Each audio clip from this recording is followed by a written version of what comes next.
Kung sir, ako dahil si Sheila Ibon Tapipi, Spain Media Reporter. Yes ma'am, ako si Police Major si Ryan Piranil ma'am, ang current nga Chief of Police diri sa Arakan Municipal Police Station.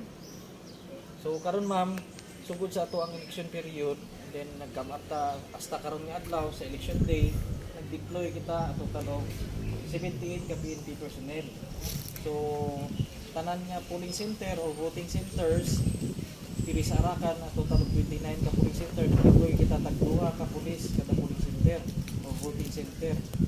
So natay standby nga security diri sa police station, office personnel, and then quick response team.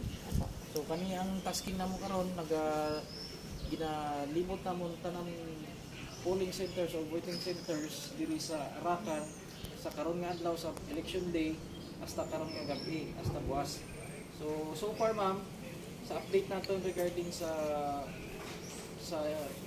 barangay and SK elections, wala tayong na-report na incident na election related, na alam tayo mga issues and concerns na na-report diri, nag-come up, pero na-manage na namo, na-address po namo and then na-resolve.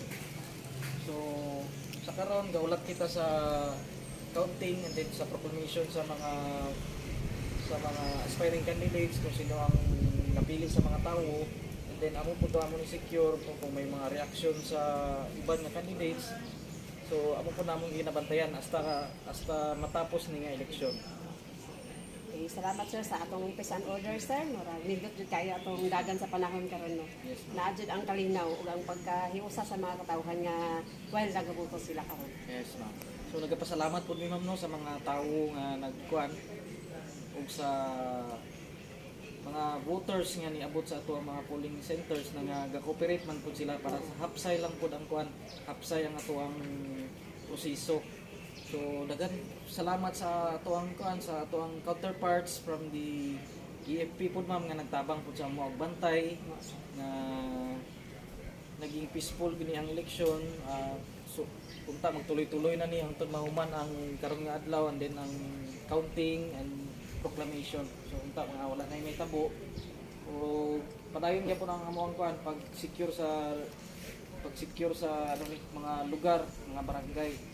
So nagalibot-libot pa mi hasta karon. Ginahangyo po namo ng mga tawo nga kani in-effect gyapon ang ato ang kuan likurban hangtod karon nga adlaw. Sige sir, daghang salamat sir ha. O salamat sa maayong balita nga imong gihatag kanato. Thank you, ma'am. O kini si Sheila Ibon Tapipi, Spain Media Nanukad sa Arakan Police Station.